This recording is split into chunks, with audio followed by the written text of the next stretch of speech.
serio, la verdad, soy pastor, de eso se trata. Desde que el Señor me llamó al pastorado, jamás he dejado de ser pastor. Aún los 5 años en Costa Rica, que estudié allí en el seminario, en la universidad, los 5 años fui pastor y de eso se trata. Hace 57 años que el Señor me ordenó al pastorado. Y de paso, ayer un hermano dijo que ya hacía 50 y algo de casado, yo ya llevo 55. Lo cual demuestra, y sé que hay otros iguales, ¿no es cierto?, que es posible. El libro de Job al lado de nuestra vida es nada. Es apenas un chiste. Bueno, qué bueno estar con ustedes, estar en este lugar. Claro, nos conocemos hace tanto tiempo con Eduardo. Y Eduardo, poquito antes de venirse para acá, estuvo un año en nuestra, en aquel momento naciente congregación, ministrando a un grupo de varones, y hasta el día de hoy se acuerdan de eso. En serio, te tienen bien presente por lo que enseñaste. ¿Qué año habrá sido? Fue un poquito antes de que te vengas para acá. Sí, que acá viene el 2005, así que debe ser 2003, 2004. Sí, por ahí. Bueno, de hecho venir para aquí siempre es alegría, y acá en esta ciudad de Miami, que yo la conozco del año 77. Wow. Lo conozco acá en Miami del año 77. En aquel momento el Palmetto tenía 2 de ida, 2 de vuelta, era todo lo que había. Después en el año 81 tuvo oficina acá en Flagler y La Cuarenta, Flagler y Leyú. Tuvimos oficina ahí, y después abrimos otra cuando empezó Kendall, que Kendall no existía, al fondo, llegaba como hasta los 80 y pico. Y algún día un visionario, pasando las 150, cerca del Miami Airport, abrió un inmenso Walmart en medio del desierto. Sí, era desierto. Era desierto. Pusieron el Walmart y después empezaban a hacer las calles. Así que bueno, como se dan cuenta, están delante de un viejo. Pero bueno, nada, contento de estar con ustedes. Vamos ya a lo que el Señor tenga para nosotros, y quiero simplemente compartir una palabra que Dios ha puesto para este tiempo en mi corazón, comparto, que es una iglesia fiel al futuro. Sabemos que cada época y cada momento tiene sus desafíos. Cada época, siempre nos parecen grandes desafíos, y lo son, pero cada época tuvo sus grandes desafíos, y nos toca a nosotros enfrentar esto y entender y saber y comprender que las situaciones van cambiando, los tiempos van cambiando. Estaba leyendo hace poquito allí una estadística de la ciudad de Buenos Aires, no de todo Buenos Aires, la capital federal, la ciudad de Buenos Aires, que el 40% de las viviendas de la ciudad de Buenos Aires están habitadas por gente sola. 40% de las viviendas. Y solo el año pasado hubo casi 35, casi 40% menos de nacimientos en un año. Lo cual significa que dentro de 5 años habrá el 40% menos de niños en las escuelas. Y dentro de 12 años habrá el 40% menos de jóvenes. Simple matemática, de eso estamos hablando. Y eso para mencionar algo de tantas otras cosas que usted puede imaginarse. Pero para ser breves y concisos, los tiempos cambian de manera muy acelerada. Y la pregunta es, ¿cómo afecta esto a la iglesia? Podríamos pasarnos el día mencionando de cosas nuevas. Frente a esto tenemos 2 tentaciones: aferrarnos al pasado como si nada ocurriera, o dejarnos en el otro extremo,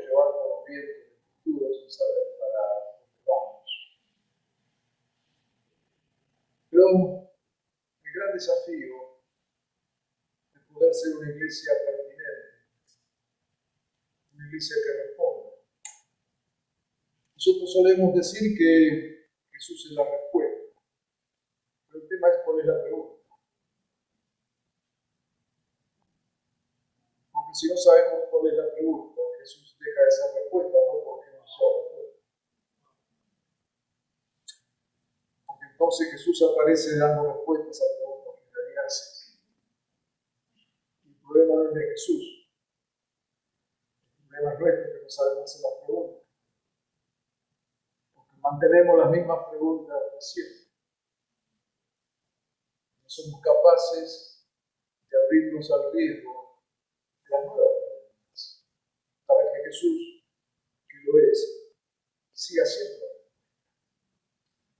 Entonces, cuando estamos hablando de esto, no estamos hablando de una iglesia que se adapte a los tiempos, como no le queda otra cosa más que adaptarse, sino en verdad de entender lo que está en la raíz del Evangelio y de ser iglesia y del propósito de Dios.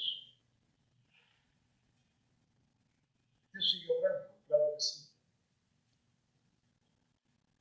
Pero Él está esperando de nosotros, de esta iglesia, una iglesia, como tema en esta mañana, una iglesia que sea capaz de ser fiel.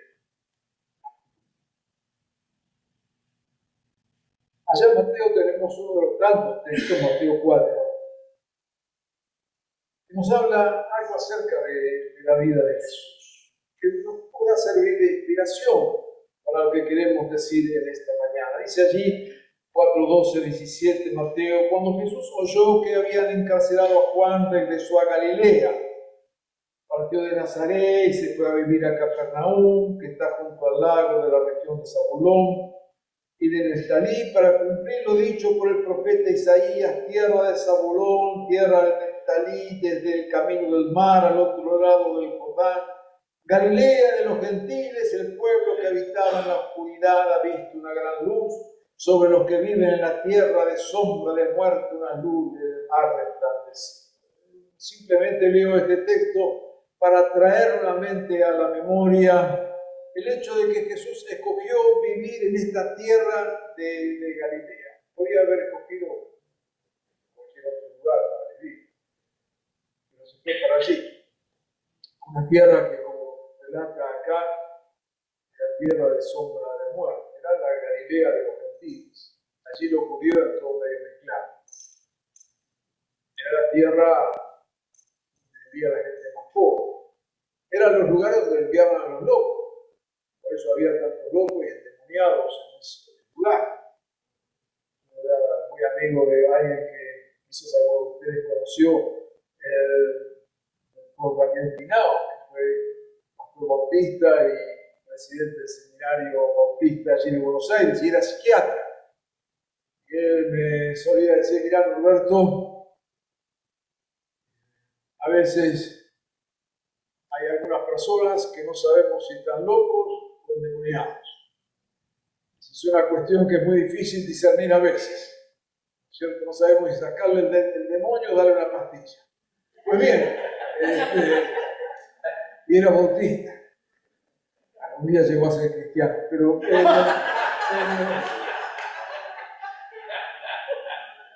por Jesús, la tierra de los gentiles era en serio la tierra donde enviaban esta gente, tierra de enorme necesidad, lugares donde lo religioso estaba medio confundido, ¿no es cierto? No existía la pureza, no era una tierra de gente correcta, de creyentes perfectos que sabían absolutamente todo, de ninguna manera.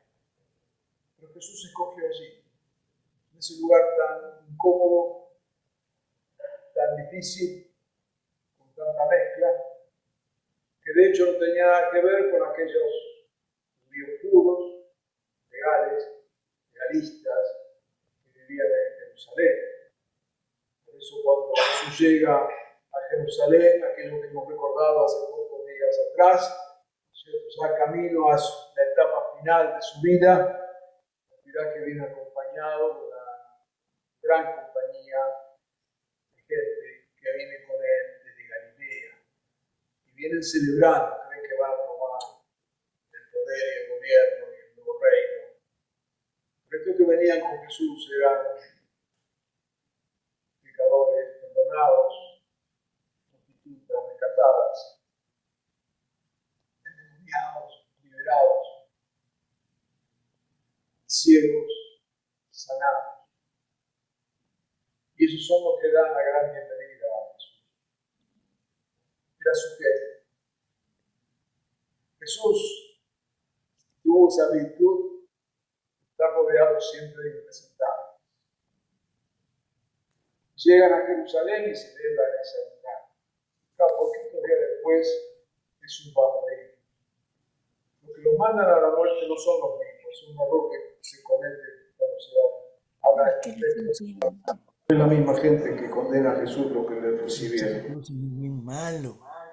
Pusieron las palmas y olivos y aplausos y víctores y le dieron esa entrada triunfal. Era esta sarta de impresentables.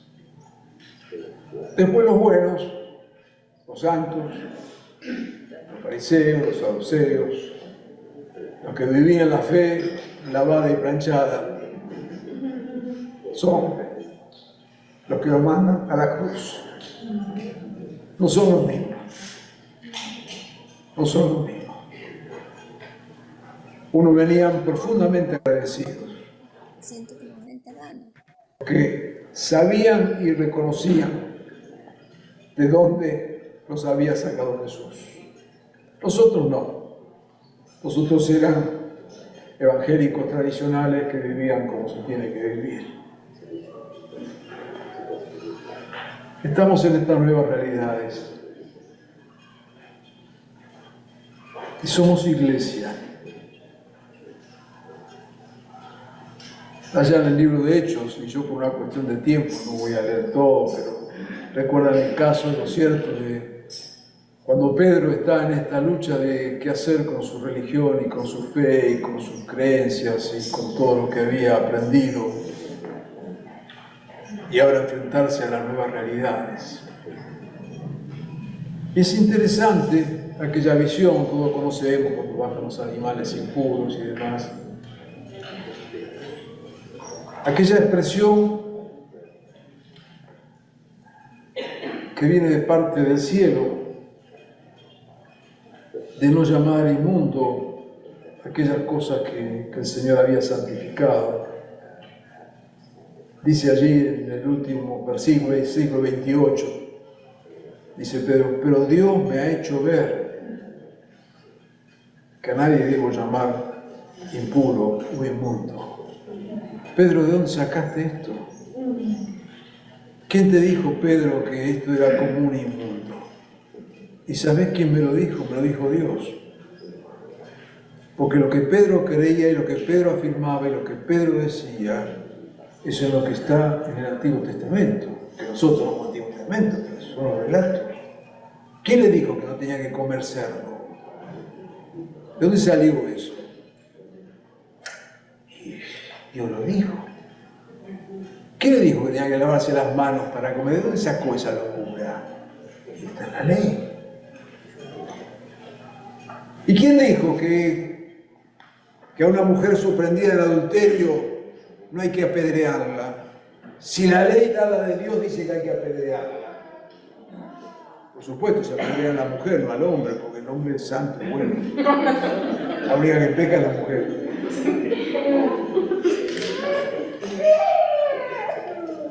¿Quién dijo esas cosas?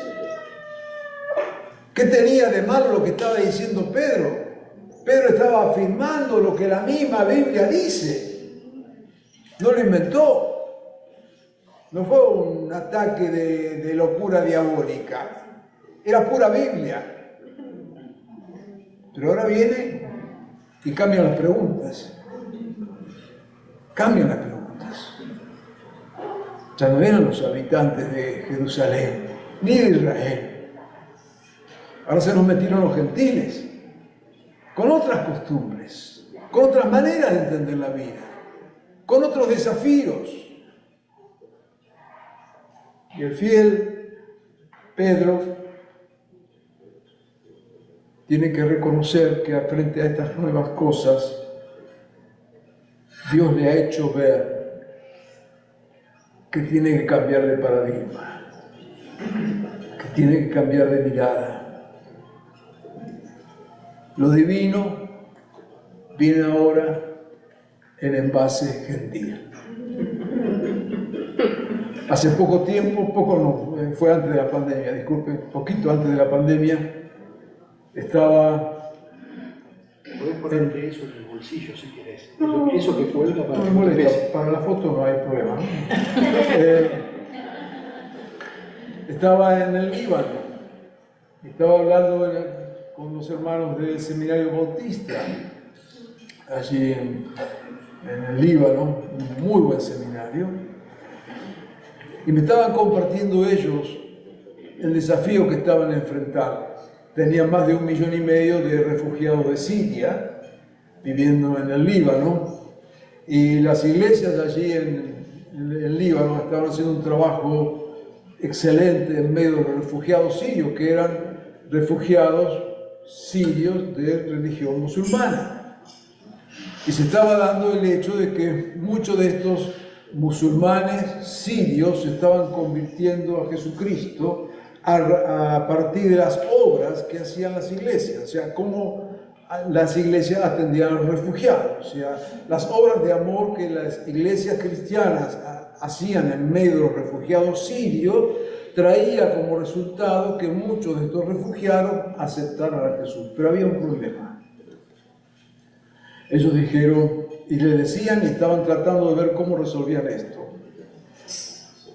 Decían, nosotros aceptamos a Jesús, pero no queremos ser cristianos.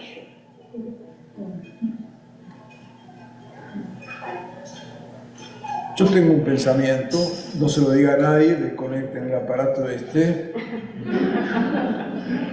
A mí se me ocurre que quizás si Jesús viviera en carne y hueso en este tiempo, a lo mejor no sería cristiano. Por lo menos lo que Jesús dejó fue poco.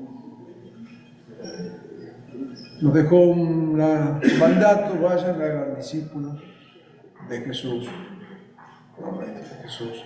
Vayan, hagan discípulos. Saquen demonios, sanen a los enfermos.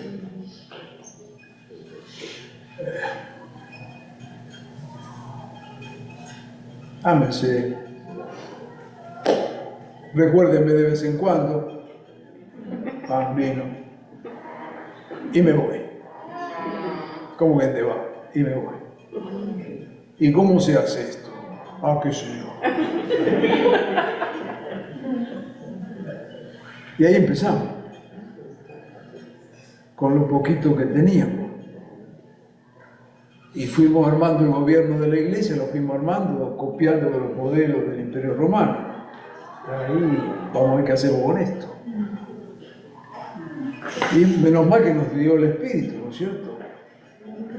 Pero nos dio el Espíritu justamente, nos da dones, nos da ministerios, pero dice que la promesa del Espíritu es que nos enseñaría todas las cosas, lo cual nos muestra que por más que tengamos la presencia del Espíritu en nosotros, hay cosas que no sabemos y que necesitamos justamente del Espíritu que nos enseñe.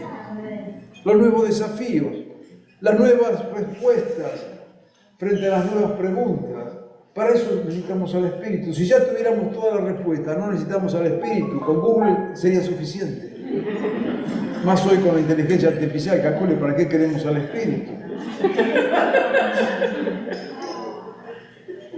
Definitivamente. Pero entonces hay algo que nos está mostrando, ¿no es cierto?, esta apertura, y lo menciono los textos como pretexto, ¿no?, lo que he leído, que nos muestra esa manera, primero, de encarnarse de Jesús, en medio de las dificultades, en medio de las grandes preguntas, en medio donde hay necesidad, allí donde hay vidas quebradas, arruinadas, porque es lo que vino a buscar el Señor. No vino a buscar a otros, no vino a buscar, lo dice, no vino a buscar sanos, sino enfermos. Nosotros tenemos la enfermedad de querer buscar solamente sanos,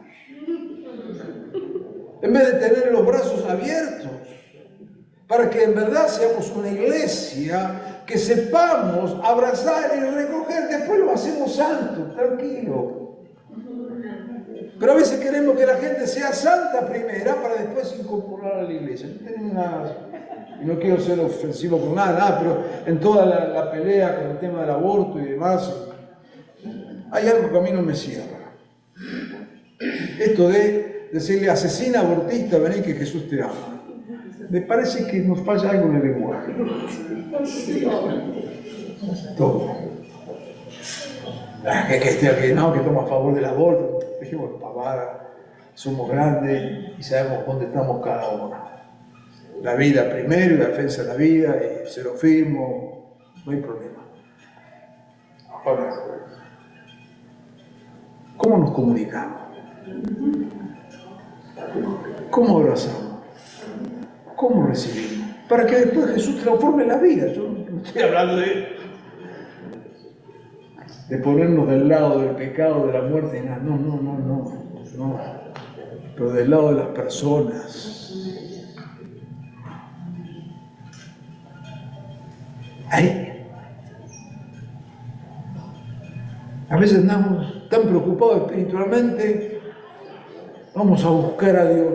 No te gastes, hermano. Donde hay un necesitado, ahí está, anda que ahí lo voy a encontrar. Seguro.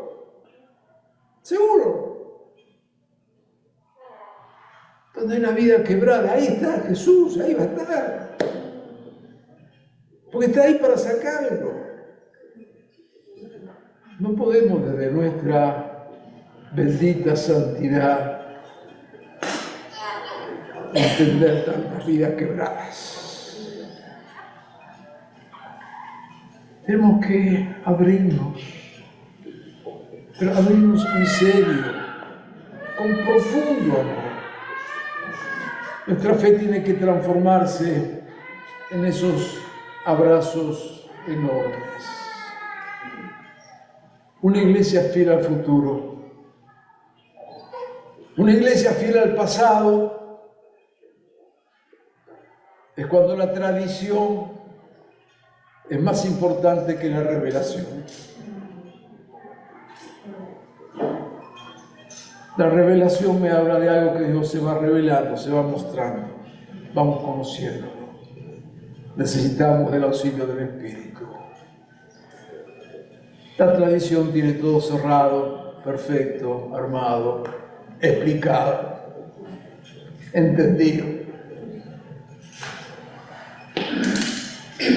Una iglesia fiel al pasado es una iglesia donde las doctrinas dejan de ser respuestas y se transforman en dogmas.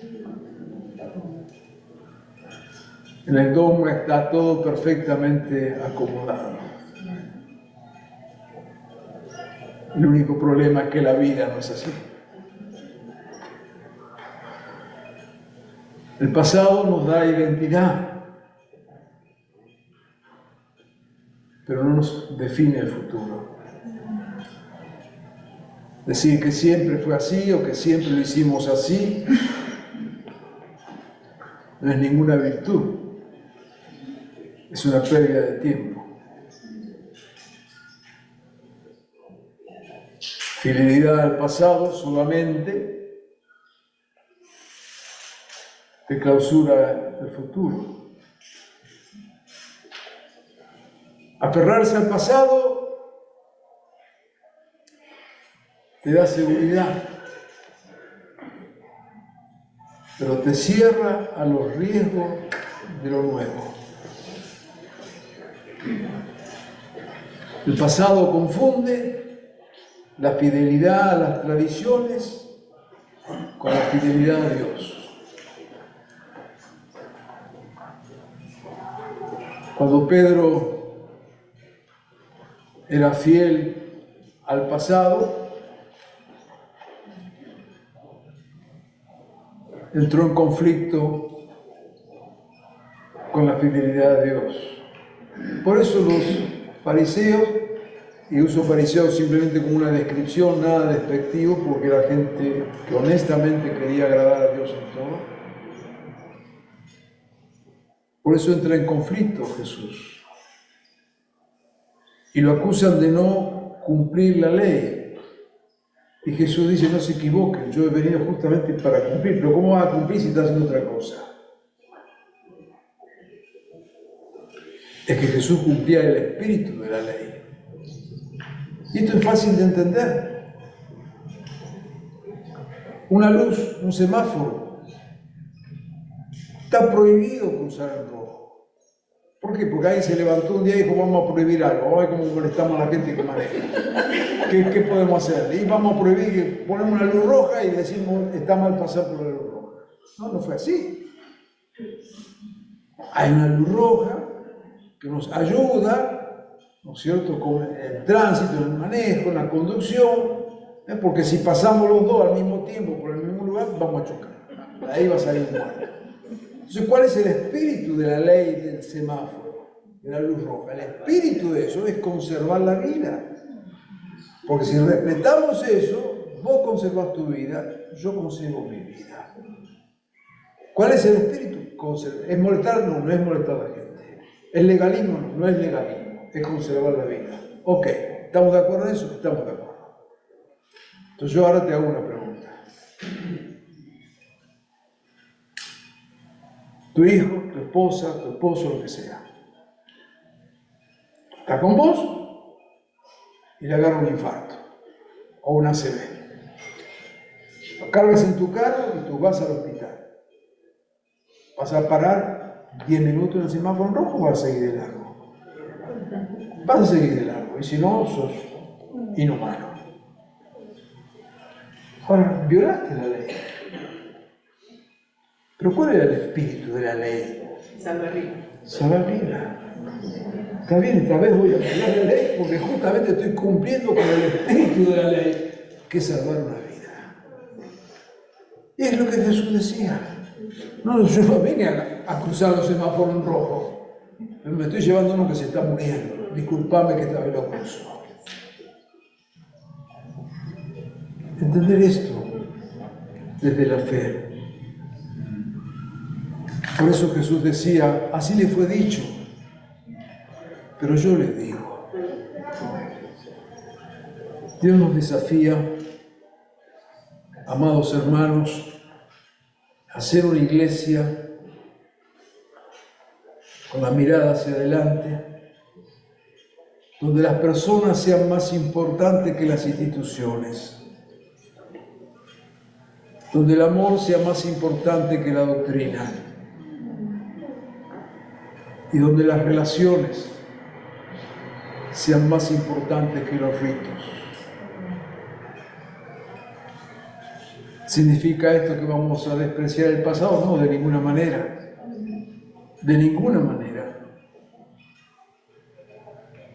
Tenemos que entender que en el reino de los cielos se nos exige brazos enormemente abiertos y se nos exige caminar en las contradicciones propias de la vida y desde allí, desde nuestras dudas, de los desafíos, poder vivir esta integridad del reino. Dije, creo en la presentación, ya llevo 57 años de pastor. Cada vez tengo más preguntas y menos respuestas. Y quiero decirles, y lo digo como pastor, tenemos la obligación de escuchar todas las preguntas, no tenemos la obligación de dar todas las respuestas. Porque hay preguntas que no sabemos qué responder, al menos yo no sé.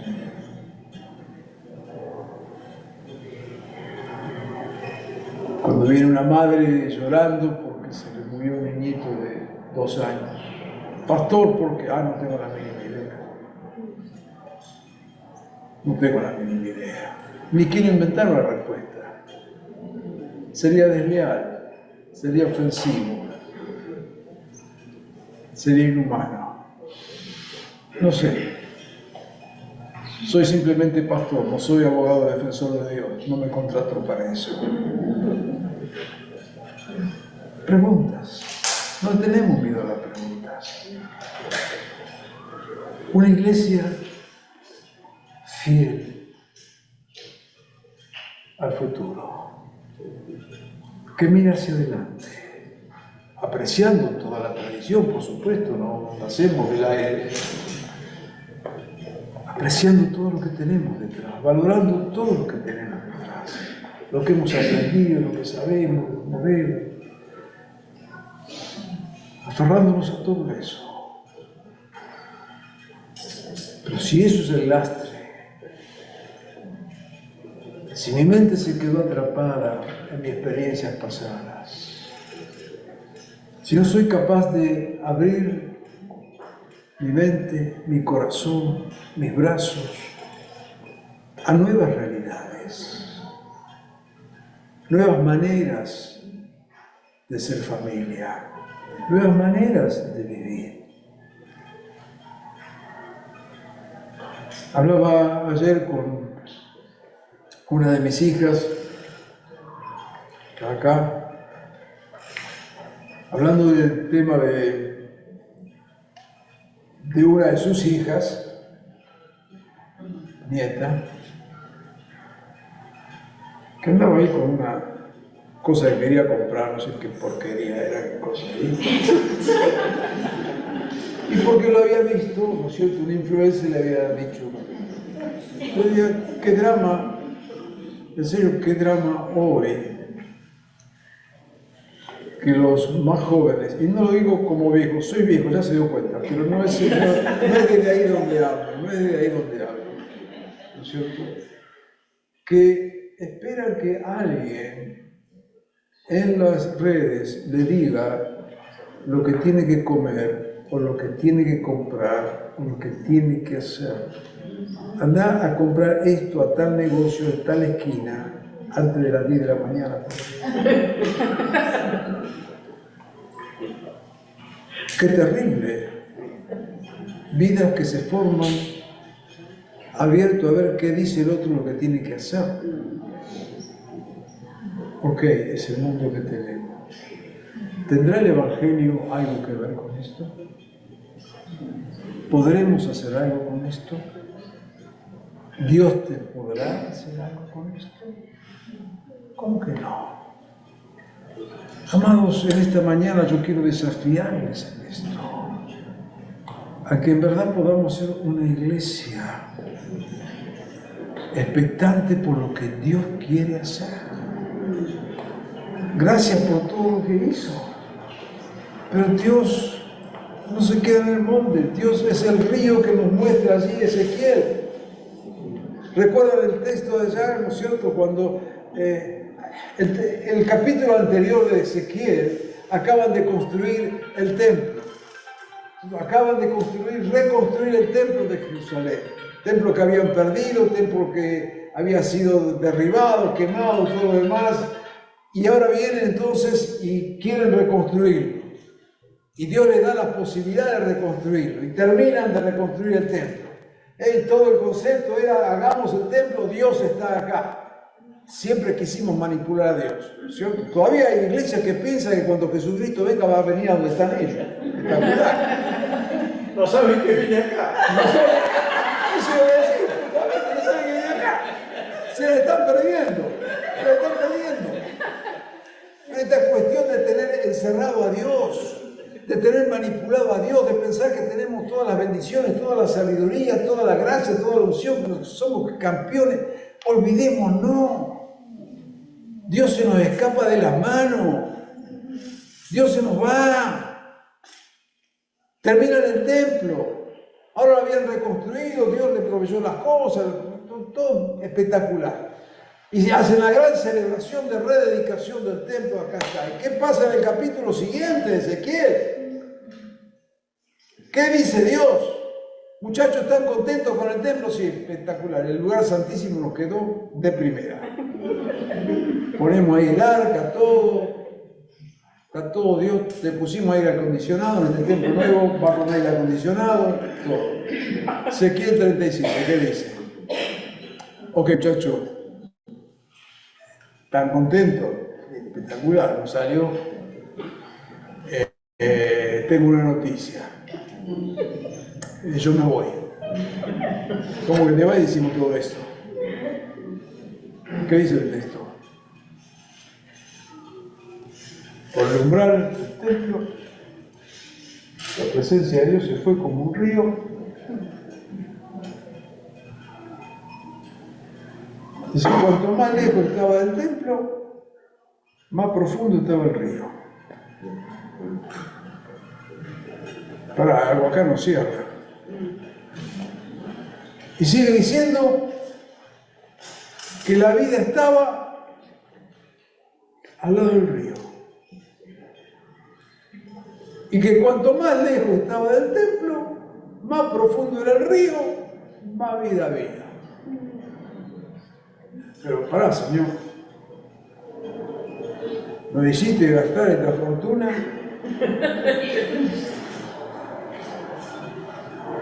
Construimos esto, nos tuvimos que bancar a los viejos que lloraban cuando veían esto nuevo.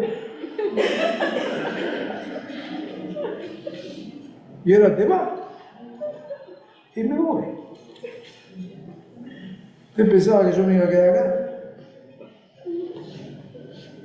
No entendieron nada. Querían esto, está todo bien, si total. Era mejor poner el templo que una bailanta. ¿Querían templo? Tienen templo, no hay problema. Santísimo, tienen el Santísimo, está todo bien. Oren allí, canten, bailen, zapateen. Yo me voy. El que quiera encontrarse conmigo, que se meta al río. Y cuanto más lejos estemos de esto, más bendición va a haber.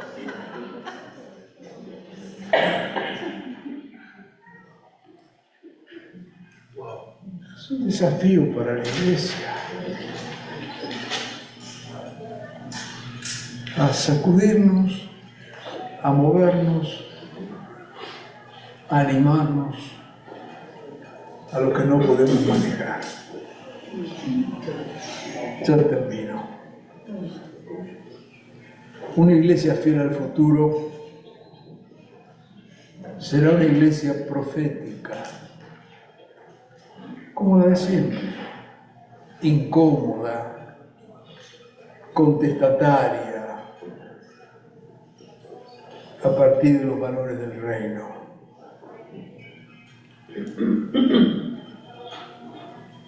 Siempre la iglesia tiene que estar en la vereda del frente. Si quiere ser iglesia. Será una iglesia espiritual, donde, como dice el texto, el Espíritu soplará como Él quiera y donde Él quiera. No con quien queremos nosotros, ni donde le decimos nosotros que tiene que soplar.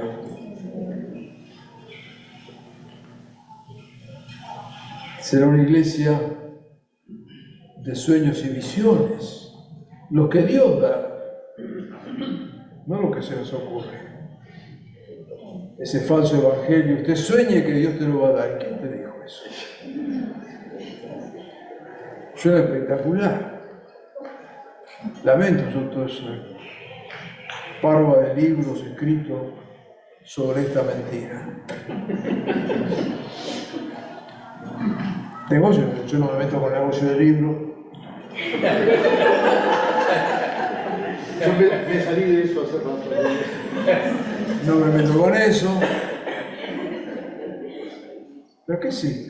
Atrévete a soñar y Dios lo va a hacer. ¿Quién es el Che Pibe? Dios.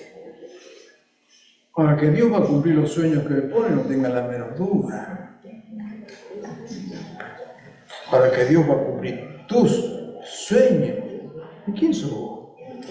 ¿De dónde saliste?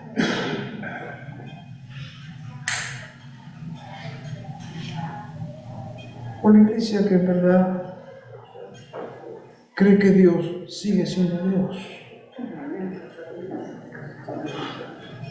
Una iglesia que tiene este espíritu de Jesús, de siervo, no de gran señora. Una iglesia que no anda buscando reconocimientos ni aplausos. Eso es del pasado. Una iglesia donde el amor esté por encima de cualquier dogma, porque de tal manera amó Dios.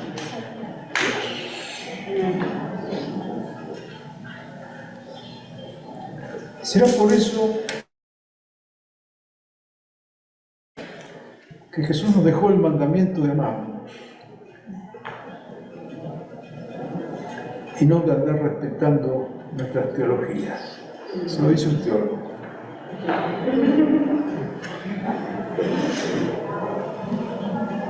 Será una iglesia en permanente búsqueda de la santidad,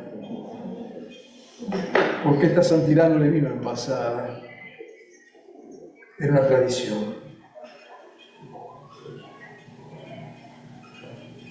Será una iglesia discipuladora, pero no manipuladora. Porque en nuestro discipulado personal lo que tratamos de hacer es discípulo de Jesucristo. Cuando los discípulos de Jesucristo se transforman en nuestros discípulos, estamos en problemas. Porque nuestra misión es hacer que nuestros discípulos se transformen en discípulos de Jesucristo y no al revés. Será, como decíamos, una iglesia en el río. Será una iglesia de riesgos, frágil, pero victoriosa. En otras palabras, será la iglesia que al final de los tiempos el Señor podrá decir: ven, entra al reposo de tu Señor. Amados hermanos, en esta mañana solamente quiero desafiarles, como iglesia, muchos de ustedes de años de servir al Señor, que nos animemos a un tiempo nuevo. Que te sientas parte de esa iglesia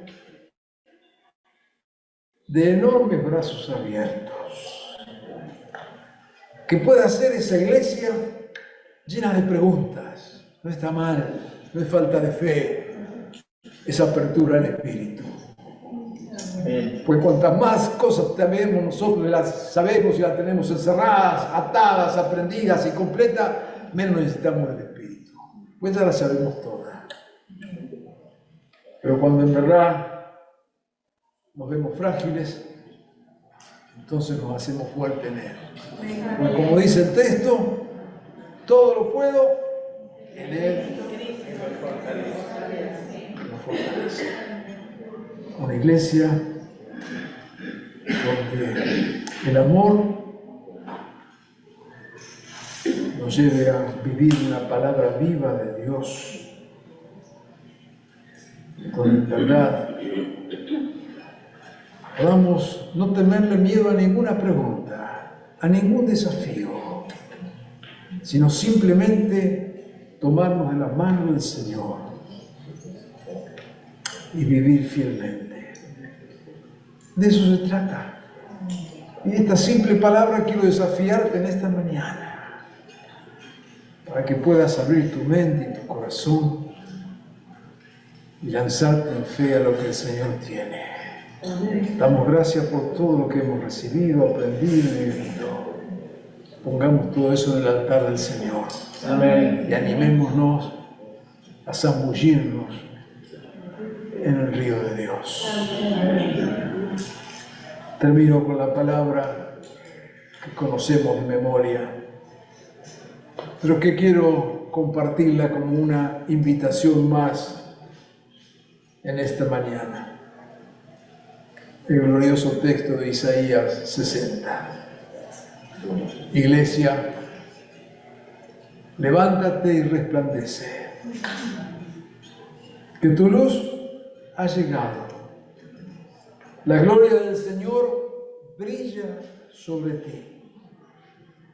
Mira, las tinieblas cubren la tierra. Qué actual eso, ¿no? Parece que estamos leyendo el periódico de esta mañana. Las tinieblas cubren la tierra. Y una densa oscuridad se cierne sobre los pueblos.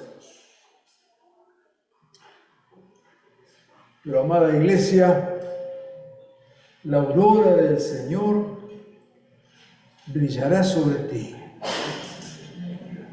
Y sobre ti se manifestará su gloria. Amén. Oremos. Amén. Amado Señor, qué privilegio inmerecido de ser tu iglesia. Señor, ¿cómo pagarte tanta gracia? No nos alcanzan las palabras, Señor, para reconocer todo lo que has hecho en cada uno de nosotros. Señor, y con este reconocimiento, aprecio por lo que has hecho en nuestras vidas, en nuestras familias, en nuestros cuerpos, queremos rogarte, Señor, en esta mañana que abras nuestras mentes, corazones, ojos, para ser una iglesia, Señor, de enormes brazos abiertos, para ser una iglesia fiel a este tiempo. Señor, ayúdanos, danos oídos para oír, ojos para ver. Señor, saca de nosotros todo prejuicio, toda nube que tapa nuestra mirada. Señor, levanta aquí un pueblo lleno de tu espíritu, abierto a los desafíos, Señor, con una palabra pertinente tuya para este tiempo, Señor. Señor, porque vos seguís siendo la respuesta.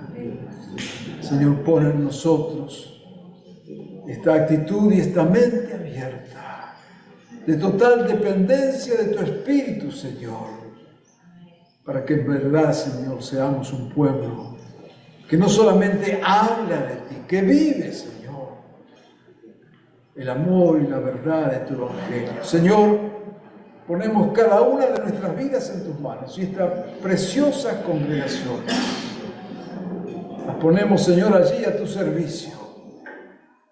Te pedimos, Señor, abre nuestros ojos. Amén. Levanta nuestra mirada, llénanos con tu espíritu, Señor. Queremos ser tu iglesia fiel en este tiempo. Bendícelo, Señor, en tu nombre. Amén. Y amén. Dios le bendiga.